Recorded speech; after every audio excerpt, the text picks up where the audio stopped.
لا إله إلا الله. حسبنا الله ونعم الوكيل. حسبنا الله ونعم الوكيل.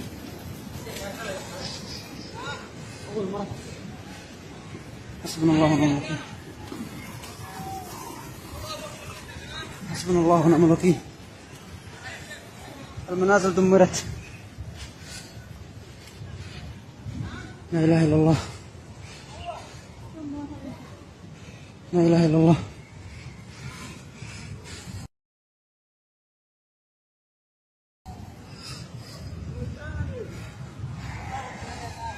لا إله. معك بيانات معك بيانات معك بيانات معك بيانات افتح البيانات وهات الفيسبوك نمشي الآن بالمستقبل اليمن ثاني 1000 لايك.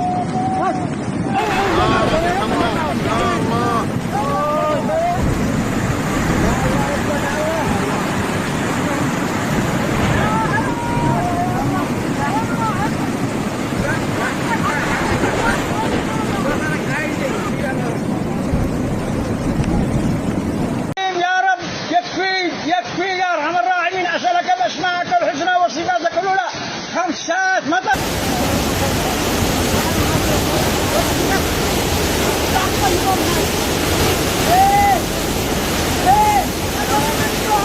واحد يدير على الديار على الديار.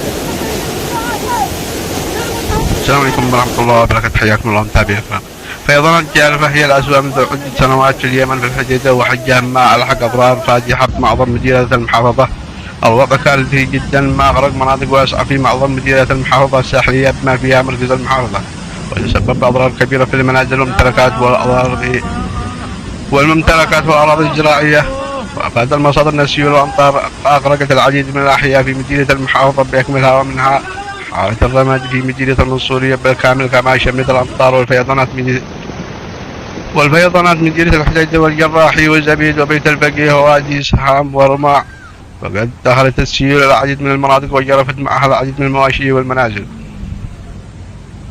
كما اجتاحت سيول كبيرة في حجة قرية كاملة، جرفتها سيول وادي عنقاق بالكامل في مديرية أفلح اليمن في المحافظة، وعملت الأمم المتحدة تضرر أكثر من 28,000 شخص في 4 مديريات محافظة حجة.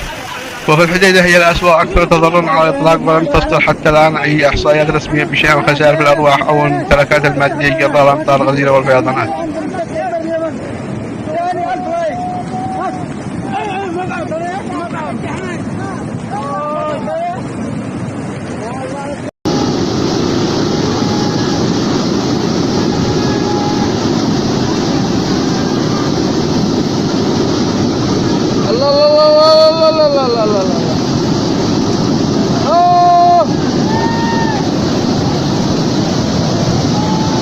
الحديدة أكدت أن السيول لحقت أضرار بالغة في المخيمات ومساكن النازحين وممتلكات ثمينة جانت تضرر البنية التحتية والمزارع والفوق والمواشي.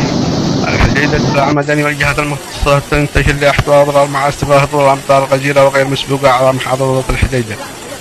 والسيول جرفت الشوارع ومحلات وسيارات ومساجد ومزارع ومنازل المواطنين في عدد من مدن وقرى المحافظة، وسط توقعات أن يستمر هطول الأمطار خلال الساعة 24 القادمة، وسط تحذيرات المسافرين وسائق الشاحنات يتوقع الحذر من سيول قوية من الحسينية وبيت الفقيه وزبيد والحديدة.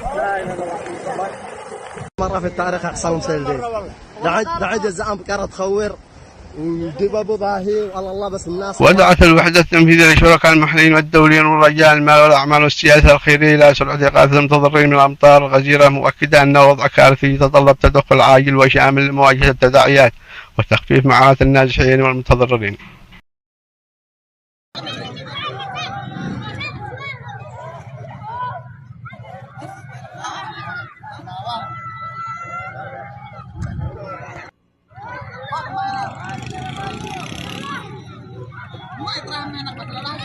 الوقت نفسه تشهد صنعاء أمطار غزيرة رعدية مصحوبة بالرياح، وأطلقت مصلحة الدفاع المدني صافرة الإنذار محذرة سائق السيارات من الدخول إلى السائلة نتيجة تدفق السيول إليها من ضواحي صنعاء، ودعت المواطنين إلى عدم التواجد في مرات السيول عند هطول الأمطار وأطفاء الأجهزة الكهربائية في المناطق التي تشهد هطول الأمطار. بأسنا وهم ضحايا الأبون، أم أمن أهل القرى أن يأتيهم بأسنا وهم نائمون؟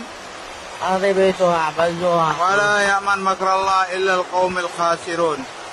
قالوا وادي وبينهم بتعور.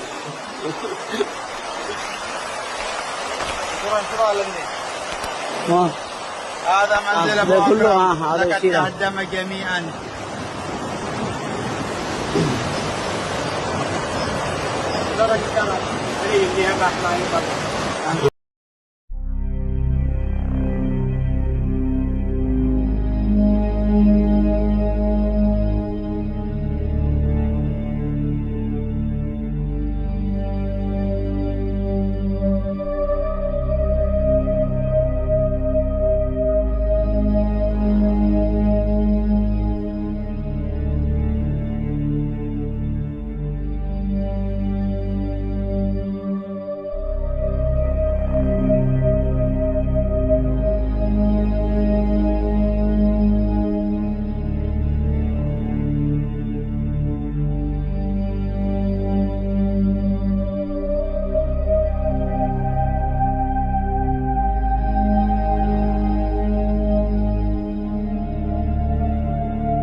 سبحان رب العالمين، لا إله إلا الله محمد رسول الله.